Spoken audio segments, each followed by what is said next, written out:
हमारा बनता है कि वो जिस तरीके से बैठा हुआ कर रहा है। उल्टा इन्होंने क्या किया है, कल से 529 अकाउंट्स जो सोशल मीडिया के ट्रैकडाउन हुए हैं, उनसे 11,000 ट्वीट्स कराई गई जुडिशरी के खिलाफ, जिसमें बुनियादी निशाना बनाया गया जस्टिस सुमरता बंदयाल साहब को और एजाजुल एहसन साहब को, और उसमें तनकीद नहीं हुई, उसमें उनको गालियां दी जा रही हैं, उसमें जुडिशरी को एक मनहसल इदारा जो है वो टारगेट किया जा रहा है। अगर आप एक तनकीद करते तो कोई बात भी थी, लेकिन हमें यूं लगता है कि ये एक बाकायदा प्लान का हिस्सा है, ये एक बाकायदा सोच है जो पाई जा रही है इस वक्त। और सोच ये है कि इन्होंने आज मसलन जो आप देखिए काबीना का हलफ हुआ, 41 रुकनी काबीना ने हलफ उठाया, ये बिल्कुल वाज़ेह खिलाफ वर्जी है सुप्रीम कोर्ट के ऑर्डर की।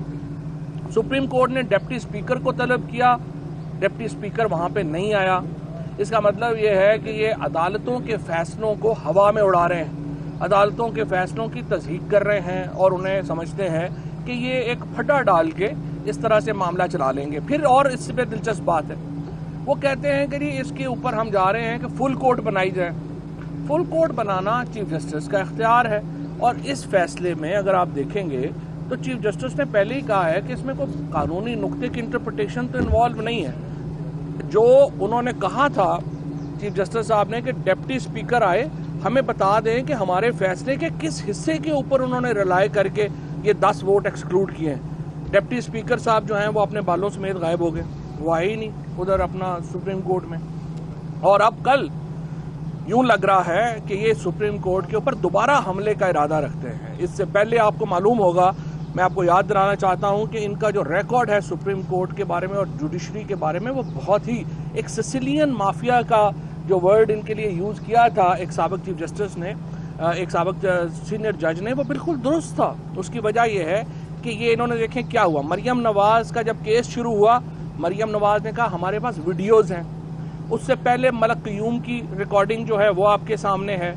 उसके बाद इन्होंने सुप्रीम कोर्ट के ऊपर हमला किया, वो आपके सामने है।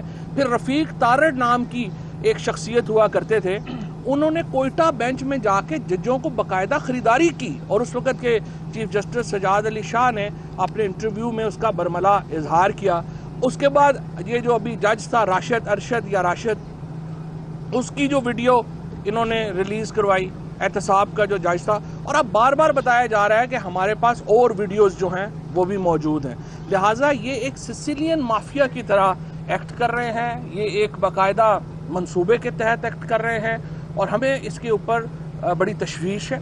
पहले ही सुप्रीम कोर्ट ने 3 महीने एक जिस तरीके से ये रखा है हमजा शहबाज को यहाँ पे वज़ीर आला पंजाब में, जाहिर है कि वो आइन के तहत जो है वो हम समझते हैं कि दुरुस्त नहीं है, क्योंकि उसकी कोई आइनी गुंजाइश नहीं। ट्रस्टी वज़ीर आला, खराती वज़ीर आला तो कभी हुआ ही नहीं है। आप या वज़ीर आला होंगे आइन के तहत या नहीं होंगे, या केयर टेकर होंगे। तो अगर ये इसमें सुबह सुप्रीम कोर्ट की प्रोसीडिंग्स को डिसरप्ट किया जाता है, सुप्रीम कोर्ट के जजेस को ब्लैकमेल किया जाता है, तो इसके ऊपर जाहिर है कि हमें बड़ी तशवीश है, और हमें फिर कोई रास्त इक़दाम जो है वो सोचने पड़ेंगे। मैं फजलुर रहमान साहब को भी कहना चाहता हूँ, आइन की हदूद में रह के गुफ्तगू किया करें। आपका जो इस वक्त ज़ुबान है और लहजा है वो मुनासिब नहीं है, और ये हमारे आइन से बाहर हो रहा है। अगर इस तरह से आपने इदारों को थ्रेट करना है, पहले आपने जब नैब ने तफ्तीश के लिए बुलाया, क्योंकि मौलाना फजलुर रहमान साहब और उनका ख़ानदान जो है वो छोटी सी चंद हज़ार करोड़ रुपए की करप्शन में मुलव्वस था, उनको बुलाया गया, इन्होंने थ्रेट किया, नैब ने उनको नहीं बुलाया। उसके बाद अब ये सुप्रीम कोर्ट को डायरेक्ट थ्रेट कर रहे हैं। इस तरह तो रियासत के बिल्कुल आप समझिए कि तैया पांचा हिल जाएगा अगर कोई एक आदमी इस तरह का बैठ के जो है वो रियासती इदारों को थ्रेट करना शुरू करे, और जो अपना रियासत है वो कुछ नहीं कर सकेगी। हमने इस सारी सूरत हाल को गौर से देखा है। हमारी जो पॉलिटिकल कमेटी है वो समझती है कि वाहिद हल इंतखाबात हैं, हमें इंतखाबात की तरफ बढ़ना चाहिए। नए इलेक्शन फ्रेमवर्क के लिए ECP में तब्दीली के लिए बातचीत होनी चाहिए, और जल्द अज जल्द हमें इलेक्शन कमीशन की तश्कील नौ करनी चाहिए और आम इंतखाबात का ऐलान करना चाहिए। देखें, मामला ये है कि ये एक ऐसे अनोखे लाडले बनना चाहते हैं, जो ये चाहते हैं कि जो 186 वोट तहरीक इंसाफ اور ان کے اتحادی جو ہمارے امیدوار پرویز الہی ہیں ان کو پڑھے ہیں، اس کے اوپر 179 والے کو جعلی وزیر اعلیٰ بنا کے بٹھا دیا جائے. کیوں بنا کے بٹھا دیا جائے؟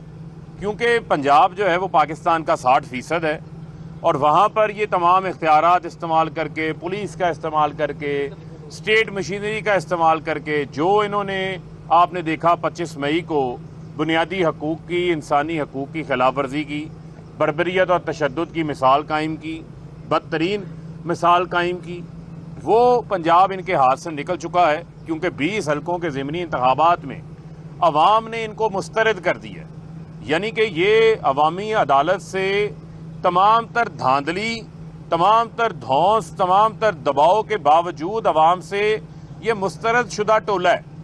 اب وہ چاہے نالائق اعظم شہباز شریف ہو، چاہے اس ملک کا سب سے بڑا کرپشن کا کنگ زرداری ہو، اور چاہے فضل الرحمان ہو، یہ اپنی اللہ تللوں اور عیاشیوں کا تحفظ چاہتے ہیں ہر قیمت کے اوپر.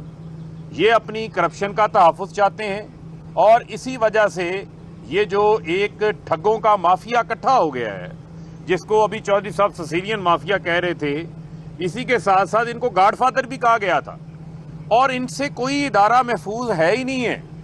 آپ ان کی تاریخ اٹھا کے دیکھ لیں، جب سے یہ چوسنی لے کے سیاست کے اندر آئے ہیں، وہ چوسنی کا مزہ ابھی تک ان کے منہ سے گیا ہی نہیں ہے. یہ چاہتے ہیں کہ ان کے منہ میں جو ہے وہ دودھ والا فیڈر دیا ہو، اور گود میں لے کر ان کو جھولا جھلاتے رہیں، ان کے کیسز بھی معاف ہو جائیں، ان کو کوئی ادارہ جو ہے وہ قانون اور آئین کی حاکمیت کی ان کی آگے بات نہ کرے، اور یہ تمام اداروں کو جو ہے اپنا کچھ سمجھے ہی نہ. آپ کو یاد ہوگا کہ پاناما کیس کے دوران جس طریقے سے انہی کے پارٹی کے اراکین، چاہے وہ نہال ہاشمی ہو، دانیال عزیز ہوں، اس وقت طلال چودھری ہوں، سب سے مریم صفدر نے کیا کیا بیانات نہیں دلوائے تھے ججز کے بارے میں، ان کے خاندان کے بارے میں، اور بعد میں ان کو سزائیں بھی جو ہے وہ بھگتنی پڑی تھی. اب پھر سے وہ ایک ٹرینڈ جو ہے وہ نظر آ رہا ہے، اور اس ٹرینڈ کو اگر آپ مد نظر رکھیں تو آپ یہ ان کا ماضی کا بیک گراؤنڈ کسی صورت نہیں بھول سکتے کہ یہ ہمیشہ اسی طرح کوشش کرتے ہیں کہ دباؤ کریٹ کریں، دباؤ کریٹ کر کے اپنی مرضی کے فیصلے لیں. اور پاکستان کے اندر اس وقت کوئی بھی صاحب علم معروف قانون دان جو ہے، جو ڈپٹی سپیکر ایک چابی والا کھلونے کا اس نے کردار ادا کیا، جتنی چابی دے دی اتنا اس نے سبق پڑھ کے آ کے سنا دیا کہ اس نے آرٹیکل 63A(1)(b) کی تشریح بھی خود سے غلط کر دی، اور جو سپریم کورٹ کا 17 مئی کا شارٹ آرڈر ہے اس کی بھی. رہنماؤں کی گفتگو آپ نے سنی.